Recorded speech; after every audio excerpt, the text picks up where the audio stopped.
Oh, good evening and welcome to Tucker Carlson. Tonight, the show is the sworn enemy of lying, pomposity, smugness, and groupthink. And so, historically, we've had student movements to try and get a tuition freeze at the very least, and so tuition will stop rising. But the Board of Trustees has met every single movement with disdain. Right. They don't listen to the students. And so this is one in a long line of events that. Well, let me just say, I'm with you. I just want to raise my voice in agreement with you. Schools are too expensive. You don't get your money's worth. But they're all that price, basically. I mean, all schools, all private universities are in that same range. And Gary Cohn's giving money to the school, which in effect subsidizes tuitions rather than raise them. I mean, he is a trustee. He gives a lot of money to the school by definition. Your complaint in this case seems to be that he met with Donald Trump. And I wonder if that's a crime, and should it be? No, I mean, it's not a crime to meet with somebody, obviously. But I think it is evident of a conflict of interest, perhaps not legally a conflict of interest, but it signifies that the same order that has caused students to go into lifelong debt is now, slowly meeting with Trump, and it's going to continue to raise tuition, and it's an unsustainable model for the university. Okay. I mean, again, I agree with what you're saying, but on the one hand, but on the other, I mean, tuitions have risen through 8 years of the Obama administration. Trump isn't even president yet, and I don't think you would be protesting someone who met with Obama. It looks a little like McCarthyism. I don't know if they teach you that in school, but that's the idea that associating with someone is the same as sharing his views. Al Gore met today with Donald Trump. You're not protesting Al Gore, if you see what I'm saying. U.S. that have started fossil-free movements, so universities divest from fossil fuel investments in their endowment. And so there are screens you can do in, whoever sets up your portfolio that can screen out fossil fuel companies.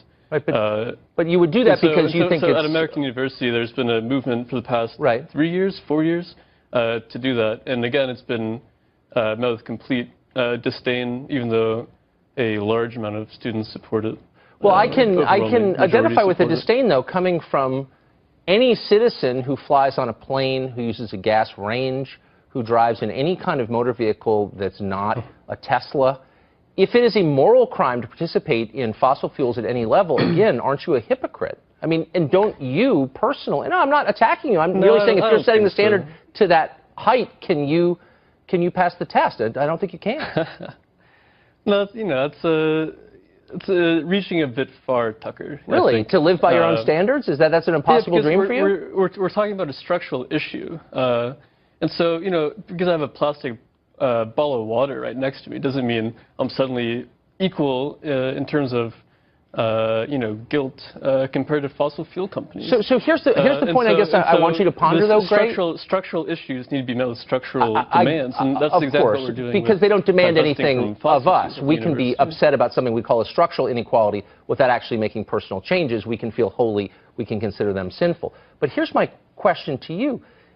Don't you think it's a mistake to frame all political differences as moral differences? That's what I see in the statement. I don't see you trying to argue against Gary Cohn's points of view, whatever those are, or Donald Trump's for that matter. You're instead calling them names and saying it's somehow sinful to be engaged or involved with them. I mean, that's the opposite of a dialogue, isn't it? That's more like a religious expression, it seems to me. No, I think you have to maybe figure out the reasons why people are protesting Gary Cohn, but also other people who are close with Trump or being considered by Trump a bit more broadly than a Facebook description of an event. And so, it's your Facebook page. There's a historical, I didn't write it, but there's a historical tradition at American University where the students have many grievances with Gary Cohn, and so that's specific to American University. Yeah. Okay. But also, there's many factors, not just because somebody meets with somebody, why he would be protesting. It's like, we're ignoring the fact that Gary Cohn is the president of Goldman Sachs, who benefits from exorbitant student loans. Right. It doesn't mention that perhaps because economic issues are too complicated for the students. All right, we're out of time, Gray. I appreciate. I'm doing my best to understand. Extorting students, for money. And Gary Cohn is approving, the policy decisions. So. Okay. Thanks for joining us. Why. We're doing our best to understand. Thanks a lot. You're not a look, I'm doing my best to take you seriously at Villanova before they were attacked. Nobody takes you seriously. I'm trying to take you seriously. You're accusing this guy of racial demagoguery, and you called for white genocide. You also applauded the Haitian Revolution for killing whites. Look, those are your views. I'm not saying you shouldn't be allowed to express them. I'm merely pointing out the irony that you're trafficking in race hatred, and yet saying that Charles Murray shouldn't be allowed to speak because he traffics in race hatred. Are you self-aware enough to catch that? I actually believe, I believe in a very fundamental way that all people are equal. What's very interesting and different is that Charles Murray does not, and he's dedicated his life to arguing that people are inferior and that those inferior people should not have access to education, should not have access to social welfare. I think he's argued for genocide. Out of higher education. Okay, right. I doubt you've read a Charles Murray book, but I'll give you the benefit of the doubt. Supported by. Okay, but answer my question. You called for white genocide, and I'm not making it up. It actually got a lot of attention. Are you going to defend that as a principled academic stand? I mean, what does that mean exactly? And I really, maybe I gave you too much credit. Maybe I thought you were too smart. Maybe I thought that you would actually do your research and figure out, for example, what is satire, what's clearly satire, what talks about an imaginary concept of white genocide, which is upheld by the likes of Steve Bannon and all these alt-right figureheads who actually think that white people in the United States are under existential threat. I do not believe that. Okay. So here's something that I mean, I don't even understand the answer, but I'm going to pass on to something you said just a couple days ago, and this is on your Twitter account. You said, some guy gave up his first-class seat for a uniformed soldier. People are thanking him. I'm trying not to vomit or yell about Mosul. Was that satire, too? What does that mean? Or are you going to blame Steve Bannon for that as well? I think it's really irresponsible to blindly support, for example, wars that send off young people into combat, risk their lives, kill many others, as we've just seen in Mosul, 200 people incinerated by U.S. bombs, and to not do that in a way that expands anyone's freedom, that makes anyone less secure. The Iraq War but you're blaming the soldier. You're not blaming the policymakers. You're saying you're saying giving up a seat for a soldier in uniform made you want to vomit. You're not saying giving up a seat for the guy who made the war policy, but for the soldier, the guy who's risking his life. Why'd that make you feel like throwing up? I think U.S. troops need real support. They don't need symbolic gestures. What they need is not a first-class seat. What they need is health care support, psychological support. Women in uniform need to not be subjected to an epidemic of sexual assault. And more than anything, they don't need to be deployed, have their lives risked, be taken away from their families for wars that do nothing and no good for anyone. But why is it bad to get, okay, that's fine, but why is it bad to give him a first-class seat? I'm missing that. Someone's trying to be nice to the guy who's going through all these hardships you just described, and that makes you mad. Why? I'm all for generous gestures devoted toward those who most deserve them in our society, and I have the deepest respect for anyone who, particularly for economic reasons, makes difficult decisions, whether it's joining the military, whether it's doing other dangerous work that has to take place in our society, whether it's being an economic migrant. And I think these people all deserve better. They deserve to not have to join the military if they would rather just get an education. But he did. He doesn't have a government subsidized job at a university like you. So why did that make you mad? To not have the health care and the psychological support that they need. This is how we support the troops, not by sending them off into wars. Okay. So you began this conversation with reference to your own scholarship and the academic journals that you and your fellow professors publish in. And because I do want to take you seriously, I actually spent some time reading some of them today. And I want you to explain to me what this means. Now, I was an editor for a long time, not an academic press, but an editor. You wrote a piece called Dual Power in the Venezuelan Revolution. This is the second paragraph, and I'm quoting it. By viewing the process through the Leninist concept of dual power, that is the construction of an autonomous alternative power capable of challenging the existing state structure, we can see that the establishment of communal councils in Venezuela is clearly a positive step toward the development of fuller and deeper democracy, which is encouraging in and of itself. Now, that's a sentence with too many adjectives, a passive construction, imprecise language. It's high school writing. It's crap. And I'm wondering, is your scholarship serious? I really appreciate you digging into the vault. I appreciate you digging into the vault to actually closely read some of my You're not an impressive scholar. Really that's what I'm saying. You're a performance artist. That's not impressive.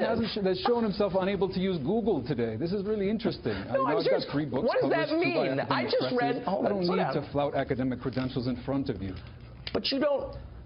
you're not capable of writing a clear sentence. Now, I went through a lot of different essays that you wrote, and I've got an IQ above room temperature, and I couldn't understand any of them because your writing is childlike. Yeah. How about specific? That's like, you believe this, you're in favor of this policy, here's why I think it's wrong or hurts America. Yeah. Make your case. And in all the social media of yours that I've read today, I haven't seen you doing that. Instead, and you're clearly smart, I've seen you calling names, which seems to be kind of the way people respond now. Would it be better to make a case?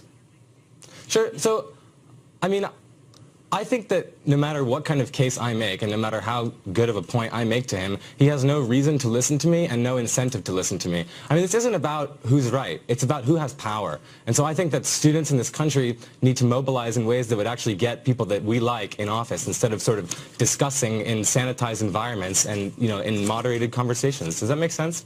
It sort of does. And just to help you elucidate it more, I want to put on the screen something that you wrote in your school newspaper.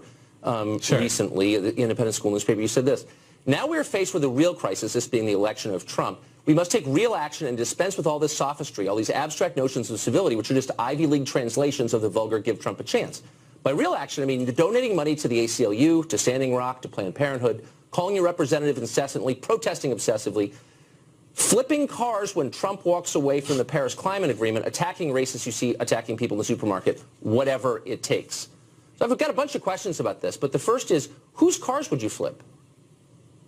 I don't know yet. I mean, it depends on whether or not he walks away from the Paris Climate Accords. I mean, I think that if you dwell on the sort of more exaggerated or hyperbolic parts of this article, which is, after all, just an article, you're not going to get a chance to actually ask me what I think political action constitutes. I mean, all that this is meant to express, Tucker, is that... Wait a second. You were just explaining what it... I mean, first of all, let me say, having read things you've written going back to, you know, high school, because you've written a lot, you're a pretty articulate person with a precise command of the language, and presumably in an article this long, you could explain exactly what that action, what form it would take. And in this case, you said it takes flipping cars over. And my point is, someone paid for those cars. Like, those aren't your cars. And to destroy other people's property to make your political point isn't really a valid path, is it? Well, first of all, they flipped cars when the Cubs won. But secondly, Tucker, I mean, so I think that, yeah, it's an article, and I exaggerated. But, I mean, I'm trying to explain now what I think I actually mean by political action that doesn't consist in sort of sanitized or moderated Q&A sessions or bipartisan roundtables at the Institute of Politics. And I think that you want to say that this way of engaging in politics is sort of a young, petulant thing among closed-minded liberals. But really, the sort of ancestry of this kind of action is the Tea Party. I mean, they staged massive demonstrations, they called their representatives incessantly, and they got people that they wanted in office through a grassroots mobilization. I mean, there was big money involved, but frankly, there was a lot of political participation in that. And so I don't think that it's fair to say that what I'm doing is sort of catastrophic or intolerant, when really what I'm trying to argue is that young people need to be politically mobilized in ways that don't just involve talking and asking questions and going back and forth. And, like, knowing things. So, like, what about the Paris Climate Agreement do you like so much? So if America were not to participate in this climate accord, carbon levels would rise so much in the world that it would sort of put us past the point where we can bring it back down in a safe or efficient way. That suggests you know nothing about it. But let me just ask you this. Don't you think... Just because I don't have the numbers on it doesn't mean I don't know anything about it. No, I'm saying, look, if you're going to... Here's my point, is that you're the editor of a weekly paper. People listen to you, and rather than explain, you know, here's why you ought to support the Paris Climate Agreement, your position is, if you don't believe everything I think I believe, even if I have no details, then I'm going to flip your car over. I'm going to vomit on you. Do you know what I mean? I'm going to commit an act of violence. I'm going to beat you up in a supermarket. That's not really debate. That's something dumber, no? Tucker, how could I possibly make the case to the Trump administration that he ought not to walk away from the Paris Climate Accords? I don't know about knowing what it is. I mean, that might help, but don't you think? What about how could I possibly make a... Absolutely, Tucker. I've seen your show. I know you're fair. Well, I try to be fair, and I also try to get to what the principle is underneath the policy. And I just want to know when it's okay for cities to ignore federal law, just kind of going forward. Well, probably never. I think we have a federal system, though, as you know. You're a pretty smart guy. I was hoping we're going to be able to have a smart discussion. I passed an executive order, I'm sure you have a copy of it, that we think comports with federal law. My city attorney looked at it. I discussed it at length with my chief of police, and it basically put in writing what was already our modus operandi. It was what we were doing, but we didn't have a written policy. I thought it was important at this time to put it in writing so that there was no confusion with our officers or our citizens. We think it comports with federal law. As you know, we have a federal system, and for your viewers, you know, they should understand that sometimes you got to go back and look this stuff up, and I do too, because we have federal, state, and local, and we have responsibilities. And my primary responsibility, my #1 job, Tucker, is to keep people safe. I take it very seriously. For 12 years, I've been mayor, and public safety is job 1. After that, economic development. So if Donald Trump or Jeff Sessions think that they can increase safety in my community, I'd like to know about it. I'd be happy to have a discussion with them about it. But we are not ready to federalize our local Lansing Police Department. Well, we don't have that. They're not asking you, I don't think, to federalize, but not to subvert federal law. And I don't think that legally it's your prerogative to do that. And again, I've asked other mayors the same question. I'd love to hear your response. If your position suddenly became that we're not going to enforce the federal laws on tax evasion, or child pornography, or gun possession, people look at you and say, you don't get to do that because you don't write the federal laws. You're subject to them. And you would say, what? I don't feel like it? What would be your response? I'd say this, Tucker, and again, this is great. Let's have a reasoned discussion. Let's bring in FBI, state, federal. We have a great relationship with the federal authorities, FBI, ATF, and yes, ICE. It is not a top-down relationship. We rely on them, they rely on us. When we need them, they're there most of the time, and when they need us, we're there. If they say we've got to go catch John Doe, violent criminal, we've got their backs. But we are not. I've got about 24 officers at any given time for 120,000 people, citizens. So immigration enforcement is not a priority for us, okay? It just isn't. We have to keep the community safe. We are not immigration officers. Okay, but you're going to lose, as you know, because the Attorney General announced it, federal funding, which I know that you rely upon, for the I don't believe that for a minute. Because you I don't believe that. Well, they are. Well, okay, you don't think it may happen, but they're telling you that it's going to happen. And if they push it, they can probably get it done. And I'm telling you, I'm willing to fight them. Okay, well, apparently I'm telling you, I'm willing to fight them. Apparently you are. But my we have a federal system. This is a system of laws, not of men. We have a system of laws, not of men. I'm aware of that. They can believe what they want. Okay, got it.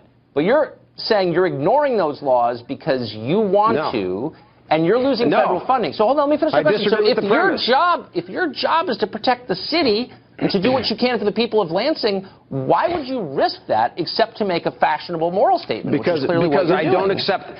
Look, I didn't look for this fight, Tucker. This fight found me. I tried to avoid this fight. But public safety is my job. I didn't wait for Jeff Sessions or Donald Trump. I've been keeping the citizens of Lansing safe for 12 years, and my police chief and the brave men and women of the Lansing Police Department. Don't get me wrong. They do the heavy lifting. We don't need. We're not looking for Donald Trump's leadership. And if you want to talk about what makes people safe, what makes people safe in terms of the police is relationships with community. It's about building bridges and not walls. It's about community policing. Not walls. I hadn't it's heard about that. trust. Yes, it's about civility. Okay, got it. I've heard this 1,000 times, and I ask the same question every time, and perhaps you can answer it. Do you have any social science, since criminology is a species of that, it's studied, all this stuff is studied, that shows that when you don't enforce immigration law at the local level, your city gets safer? That there's a causal relationship between the two. Do you have any research on that? This is the research we have. Community policing works. And again, what I issued in my executive order is a statement of what we're already doing. Crime is going down in Lansing, and we believe in community policing. We believe that the police have to have, and this is something my police chief studies, he talks to other chiefs, they're about building relationships with the community. They're about police credibility and police legitimacy. And so if you're seen as an occupying force, and something that the people don't trust. I'm sorry. An occupying force in your own country. People come into your country illegally. Your job is to enforce the law as a police officer, and you somehow feel guilty because you're an occupying force in a city that you live in, that you're a country you're a citizen of? How does that work? Tucker, people come into your country illegal, and all of a sudden you're oppressing them? Like what? With all due respect, Tucker, what I'm talking about is that our police have worked hard to build a relationship.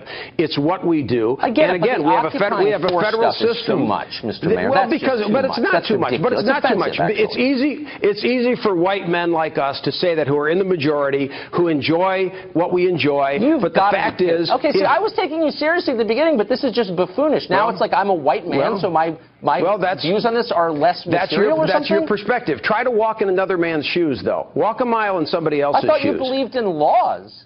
Now you're making racial generalizations? We're a government of laws and not of men, which is why we believe that what we have is working. And less valuable. Well, slow down. White men's views are less valuable. I'm not in a position to judge because of my skin color. I was saying that you could be enlightened, but then I thought it's unfair. Now I think it is fair. Actually, you would say something like you would attack people on their skin color. You can be enlightened by considering somebody else's perspective. That's all. I do consider people's perspective. Do you ever get pulled over? People who live here. Do you ever get pulled over for driving while white? Okay. Now we're just getting into completely crazy talk. You're making generalizations based on race and demeaning your office. We're getting into the nitty-gritty of policing, which is what I do. There's nothing precise about what you're saying. You're repeating bumper stickers. Yes, keeping people safe is what we do. Dunham. Spare me. All right. It's what we do every day. Good luck, Mr. Mayor.